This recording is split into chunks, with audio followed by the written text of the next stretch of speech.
Hey, it's Sam, and I have an important sort of astrology, astronomy lesson update talking about the current sky and the incredibly transformational power that just happened with this recent solstice. I'm going to talk about a few things, not just this recent solstice, but several different cycles that just came together on this recent solstice, and also talk about something that's really important, which is the precession of the equinoxes, especially as it relates to something called Sankranti, which was an ancient solstice celebration that celebrated the ingress of the sun into Makara, which is the Vedic sign.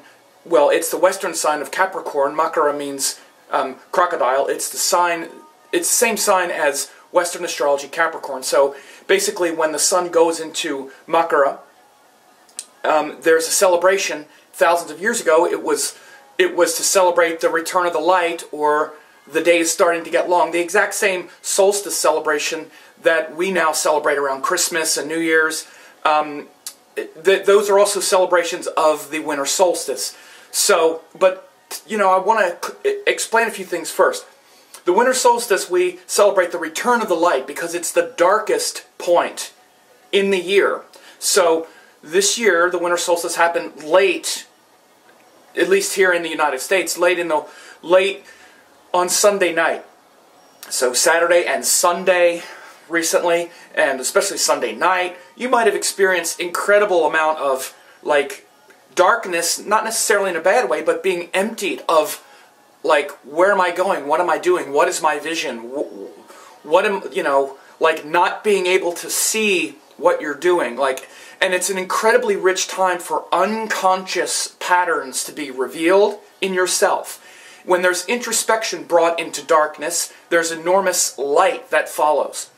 And this is the power of those dark moments, because that thing that we think is giving us light fails. And so so something else is revealed, which is our darkness. And if we're willing to see that and sit with that, it's enormously transformative. Now, again, that's just the solstice. That has nothing to do with the new moon that also happened. The new moon has nothing to do with the solstice, and it also has nothing to do with the plane of the galaxy, which is where the solstices are happening right now. So these are the three things I'm going to explain. These are three cycles that are totally independent of each other, yet they just converged at almost the exact same point on Sunday. Now, again, the solstice is that point in the Earth's orbit where in the northern hemisphere we're pointed away from the sun, where the sun's light is the least direct. So we get the least amount of sunlight in the northern hemisphere on what we call the winter solstice. It was actually the first day of summer in the southern hemisphere because they were tilted most directly toward the sun. So that's what the solstice is. That's why it's the day with the least amount of light. Now, you have to understand, the solstice is not a day. It's a moment. And right before the exact moment of the solstice, which is when the sun changes direction, it's the darkest. So the solstice moment, it's like switching on a light. You wouldn't say, this is the day I turned on the light. You would say, this is the second I turned on the light. Like if you're trying to see a moment, you want to find the moment is a moment. It's not a day. So the moment is important. And what I want you to understand is that the solstice moment happens, the sun in the sky, or I should say the Earth's orbit around the sun, is getting darker and darker and darker to its absolute darkest. The absolute darkest it ever gets is the solstice point, because the next moment the sun changes direction. Okay? So it's easy to get, especially with all the New Age and all the gobbledygook that kind of obscures it. It's the day of the light, the light, the light. It's actually the day of the dark. It's the darkest day. And the darkest day, immediately after, stops being darkest. It's darkest, darkest, darkest, change direction, now it starts getting lighter, lighter, lighter.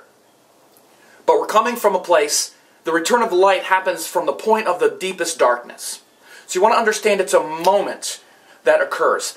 And right before that moment, there's a lot of, if you're attuned, it could be a lot of purging that's happening. Now, that coincided with the moon being new, which is the exact same phenomena, but measured from the moon. The full moon is when the moon is the brightest. The moon is brightest, it's opposite, and we feel the mind, the consciousness, much more when the moon is bright. Again, for better or worse, it's good to get out of the qualification of things like, well, is it good or bad? Is it good or bad? Is it good or bad?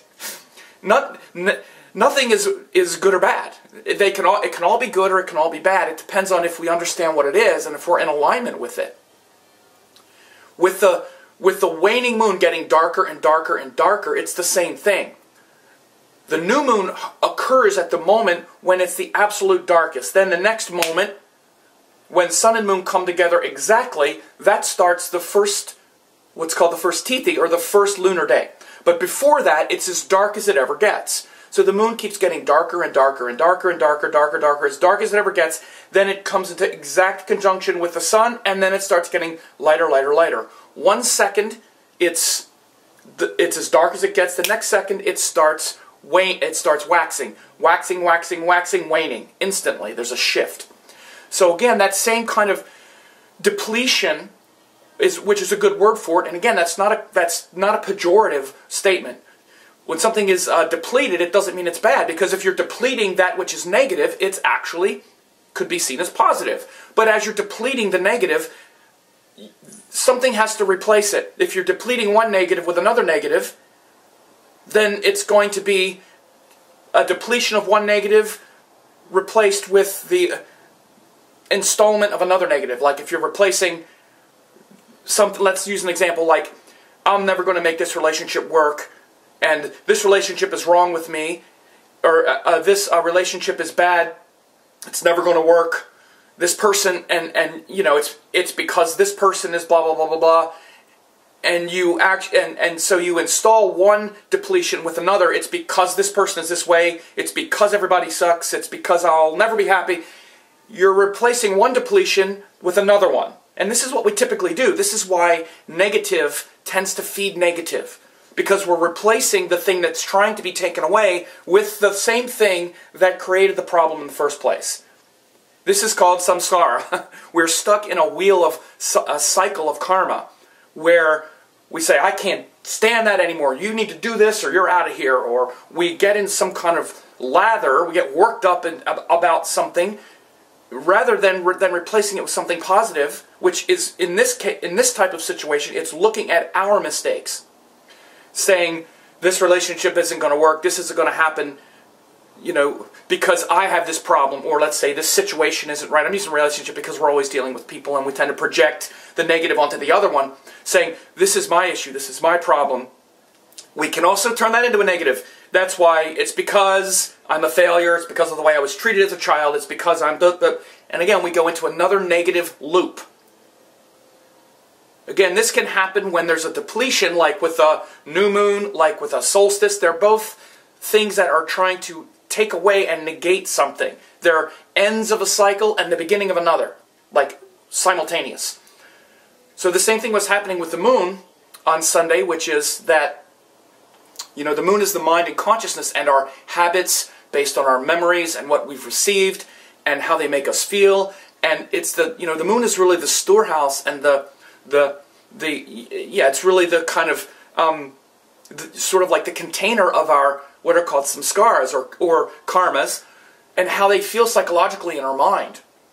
It's why it's so hard to get out of it, because it creates an impression in our mind, and the moon is the part that stores all of that. It's the Jiva Atman, which is the part of you that goes from lifetime to lifetime, where all that karma is stored and where what happens feels a certain way, and it's very hard to extricate yourself from what you do based on how you feel.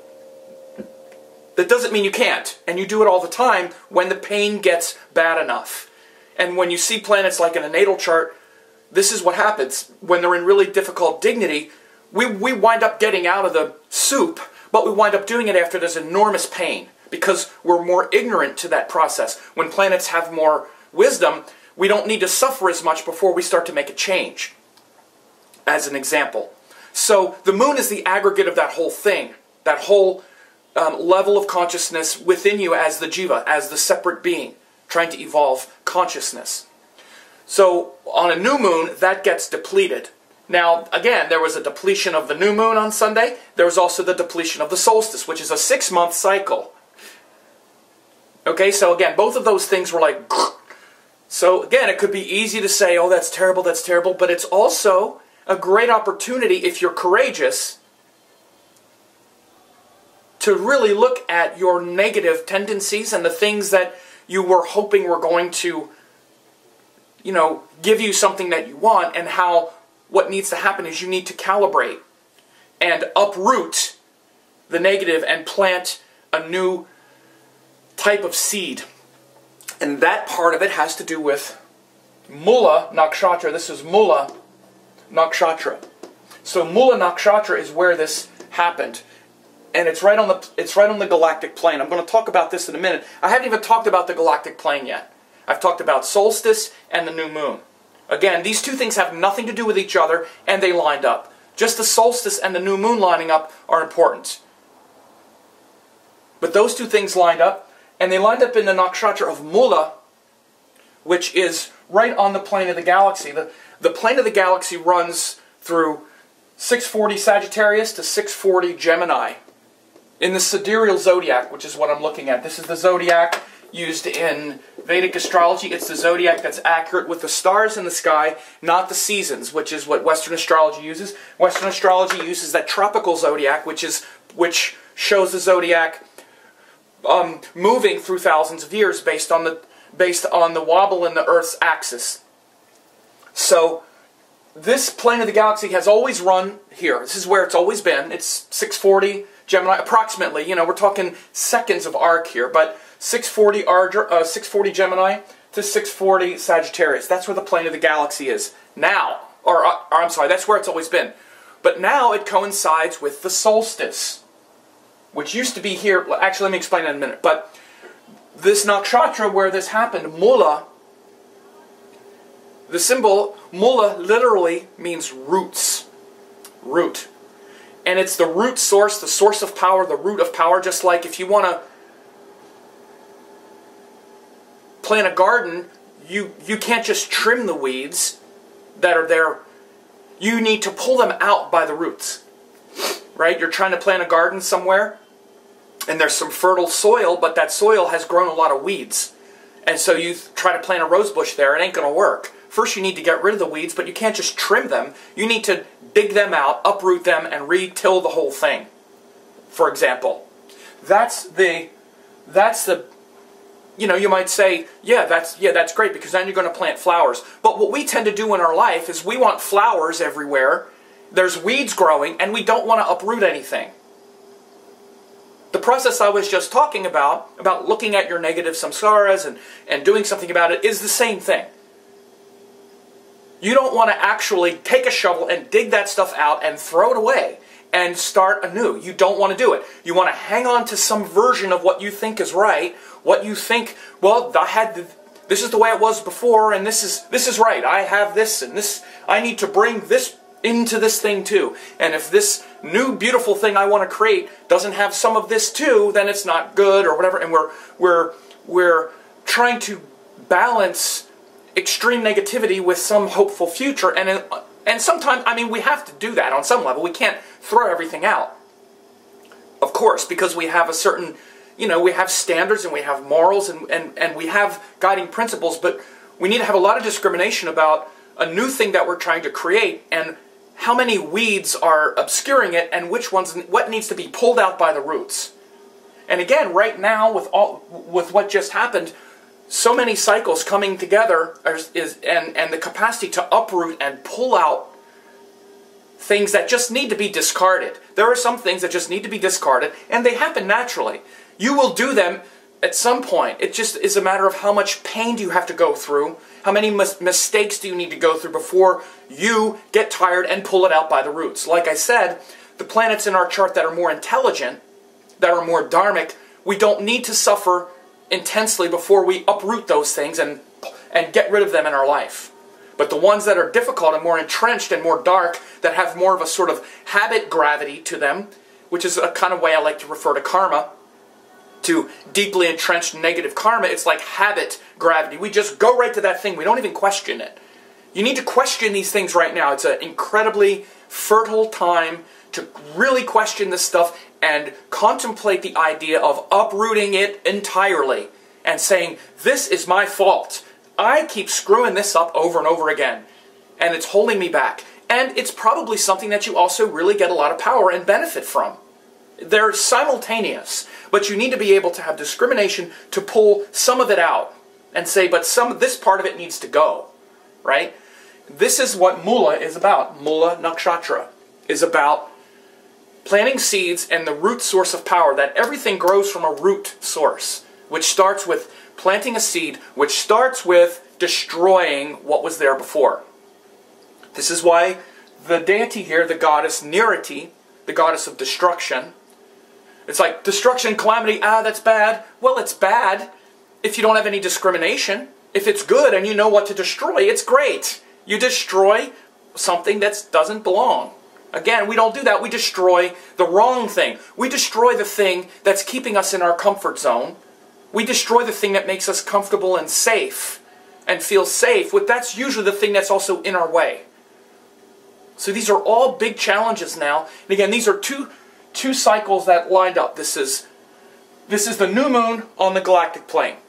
Those two things have nothing to do with each other, but they just lined up. We have a new moon 12 times a year, and they happen at different places. This time it happened right on the plane of the galaxy. That's what I'm talking about. I'm talking about on the solstice, excuse me. I'm done talking about the plane of the galaxy now.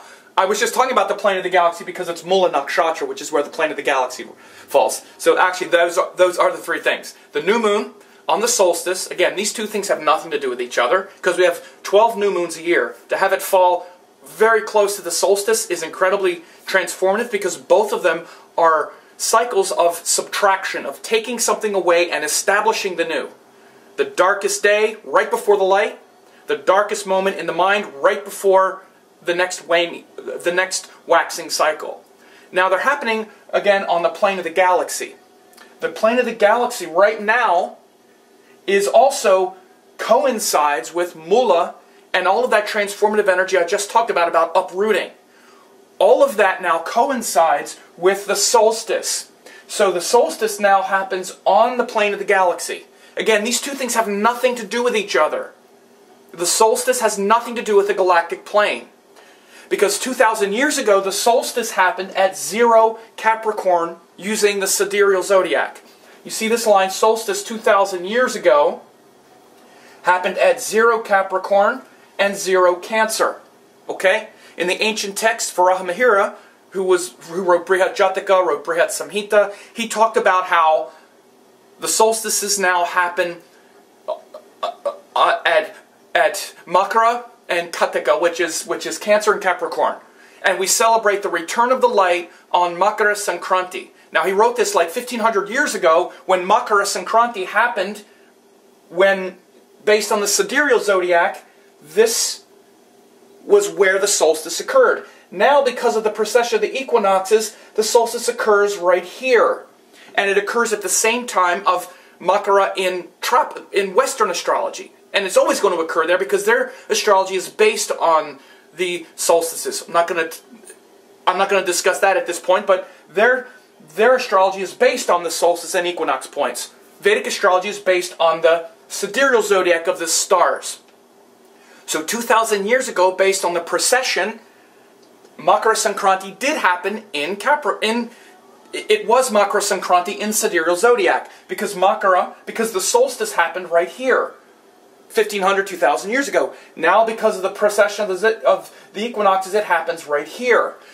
Realize this, like I said, the solstice and the galactic plane have nothing to do with each other. They're completely independent of each other.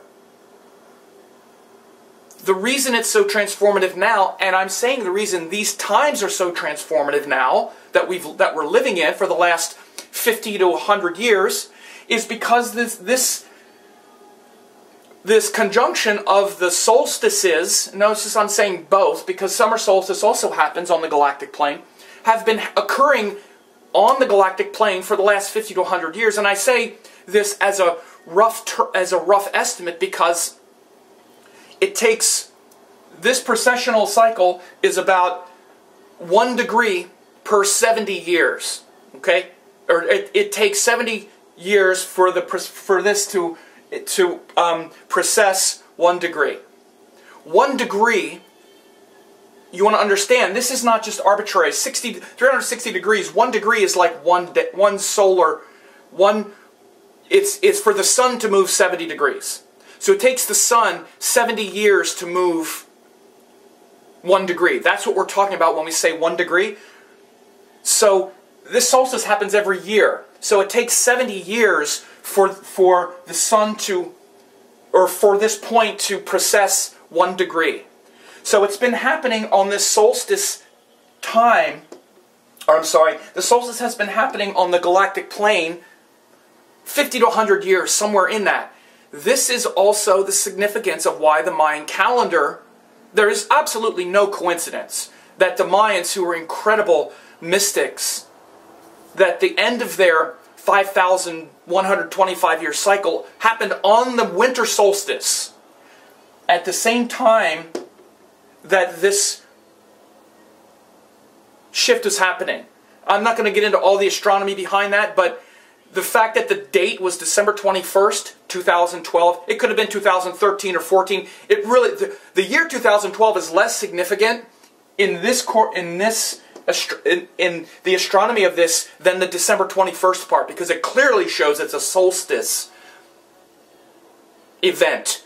Especially once you look at Mayan cosmology and you realize their entire cosmology revolved around the plane of the galaxy. The dark rift, as it's called.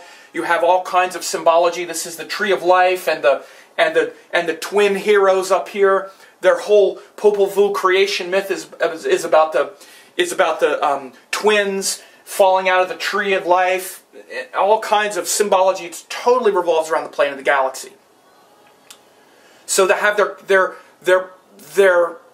25,600 year cycle end on the solstice is clear that it's a processional event, or it clearly connects the precession of the equinoxes to their to their timing. So again, you want to understand this shift has created it's really, for anyone who knows what they're looking at or talking about, a mistake in the way this Makara Sankranti celebration happens now.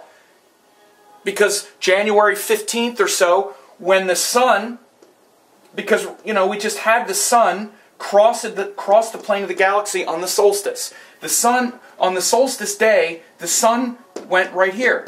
This was the solstice. This is the first day of tropical Capricorn. But it's 6 degrees Sagittarius, using Vedic astrology and the sidereal zodiac. But 24 days later or so, we're going to have the sun go into sidereal Makara. And Indians all over the world are going to celebrate the return of the light, the northern course of the sun. And the northern course of the sun already happened on the solstice. Because there's a mistake and a misunderstanding about what Makara Sankranti means, which means the sun going into Makara. Makara is Capricorn, and the sun goes into Capricorn in sidereal zodiac, January 15th. 2,000 years ago, that was on the solstice. Now the solstice happens here, and it just happened. You want to understand, in the text about Makara Sankranti, Makara and the sun are not important. What's important is the northern course of the sun. He's talking about the northern course of the sun, the return of the light. We celebrate the return of the light on this day. That's where it was 2,000 years ago. And we know he knows it because he says a couple thousand years ago that wasn't the case. Because it used to happen when the sun was in Dhanishta and Aslesha. So he even tells us that he understands that it wasn't always here, it used to be here. He says this is confirmed by direct observation. It used to be here because when Varahamihira wrote that, we could draw another line and say, in Brihat Samhita, when Varahamihira told us about Makara Sankranti happening at 0 Cancer, 0 Capricorn, he also says, this wasn't always the case, because it used to happen, and I could draw a line here. It used to happen when it was there. And we know this by direct observation. We can look and see very simply that this is where it is now, this is where it used to be. If he were alive today, he would say Makara Sankranti happens at 6:40 Mula and 0 Ardra. This is confirmed by direct observation, but it wasn't always so. It used to happen at 0 Makara, 0 Kartika. So, this is not even anything that anyone debates if they understand the astronomy and if they understand precession of the equinoxes. And again, I'm also talking about this not just because of a lesson in Makara Sankranti, but understand this also is happening. We had 3 things come together: new moon, solstice, on the galactic plane, which is the most transformative part of the zodiac. Mula, which is related to Kali, and the other one, Ardra, which is related to Shiva. This is the nakshatra of Shiva. This is the nakshatra of Kali. So on the summer solstice, it's also incredibly transformative. Because summer solstice, the sun is at 0 Ardra. And it's also passing through the plane of the galaxy at the same time. It's the same point, the same galactic plane. The solstices happen on the galactic plane now. The winter solstice is where the sun changes direction and goes north. The winter solstice in the northern hemisphere. The summer solstice is where the sun turns south. Because the sun is going north this whole time. Winter solstice is where the sun turns from south to north. Summer solstice is where the sun turns from north to south. Switch. There are these points of intense transformation right now. That's why the last 30 to 50 years or so have been so remarkably transformative. Everything is shifting constantly. And we just passed through an incredibly transformative time. Again, if I lost you with some of this astronomy, I'm sorry, but to come back to how it affects you as well, now is a time of enormous transformation, and you need to be looking at something in your life that you have to just uproot, get rid of, destroy. And you know what it is. And you know you're hanging on to it, and you know you're asleep about it, you know you're unconscious with it. I'm doing it. And it's not easy. I went through one of the most the difficult nights. And the next day, because I went through this incredibly transformative thing with someone as well, it was very hard. It was looking at some very hard things and saying, okay, this isn't going to work. I can't do this, and seeing my part in it, and just very... I knew then it was something I was letting go of. Whether it was also related to that person or not I didn't know. The next day, though, I was like, I felt completely rejuvenated by the whole experience. And I feel like on a totally different sort of trajectory around that issue. And if you're, I want to state my Guru Amma has such enormous wisdom around things. And this is one of the most amazing things that she's ever said about this issue. For me, anyway. She says, it's easy to wake up a person who is actually sleeping. It's easy to wake up a person who is actually sleeping, who wants to wake up. But you can never wake up a person who is pretending to sleep. Think about when you've done this when you were a kid. I think we've all done it. We pretend to be asleep because we don't want to go to school. We pretend we're asleep and if someone tries to wake you, you can just keep pretending you're asleep and not want to get up. Even though you're wide awake. It's impossible to wake up a person who's pretending to be asleep. First of all, they're not actually asleep. They're pretending, and it's impossible to wake them up. Meaning you have to decide that you actually want to wake up. The problem isn't that parts of you are asleep. There are parts of you that are asleep, and the alarm goes off. When you're in pain and you keep cooperating with those negative tendencies, you're pretending you're not asleep because you know you're doing it, because you are a being of light and wisdom. There's no way to be anything else. And every time you violate that, you know you're violating it and you're cooperating with it and you're pretending you're asleep. You're pretending it's not going to get you at some point. Get you, your ego. You're acting as though, well, yeah, I know, but some explanation comes out and you're like, okay, now I'll go back to sleep. And things happen to wake you out of that sleep. Intense moments come. You lose something. You mess something up. you know, something gets taken that you want, your attempts to control and manipulate and get that thing don't work. And again, the unconscious thing is to blame the other person or blame the situation or be the victim or blame the childhood or some other thing to keep pretending to be asleep. You know none of that is true. You know it's not true, and you do it continuously. I do it too. I'm not saying you. I'm talking about myself. I'm saying you now so that you'll hear that I'm saying we all do this, and I know you do it too. And you know what? It's okay. A big part of all of this is also forgiveness. First of yourself for making the mistake, and then of others. No one who loves you wants to see you punish yourself the way you do. No one wants to see you hate these parts of yourself that you just hate from. You know, people that love you would say, stop. Don't do that. You're beautiful. And that part of you that's so tangled up and angry at yourself, that's the part that you then bring out to others. So don't see it that way. It's okay that you have this darkness in you. It's also an enormous source of power. I'm sure it is. You know, like with me, it's irritability and anger and snapping and frustration, and that's something I really have to work on.